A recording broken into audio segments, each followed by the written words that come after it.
நாளைக்கு வெள்ளிக்கிழமைங்க. அதனால் இன்றைக்கே வந்துட்டு எல்லா வேலைகளையும் நான் இன்றைக்கி பூஜை ரூமில் இருந்த படங்கள், அப்புறம் விளக்குகள் எல்லாத்தையும் நான் எடுத்து வெளியில் கொண்டு போய் வச்சு க்ளீன் பண்ணிட்டேன். எல்லாத்தையும் இப்போ க்ளீன் பண்ணி முடிச்சாச்சு. நான் காலையிலேருந்து அந்த வேலை தான் நடந்துகிட்ருக்கு பாருங்கள். எல்லாமே காலி.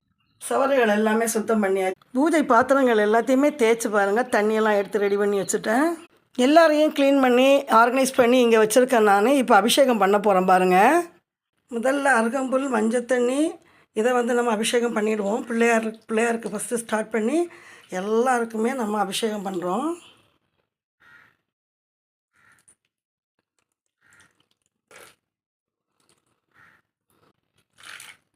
குங்குமம் அடுத்தது பார்த்திங்கன்னா குங்குமம் அபிஷேகம் பண்ணிடலாம். சந்தன அபிஷேகம் பண்ணி பால் அபிஷேகம் பண்ணிடலாம். இப்போ பானக்காரம் எடுத்து நம்ம அபிஷேகம் பண்ணிக்கலாம். இவ்வளோதான்.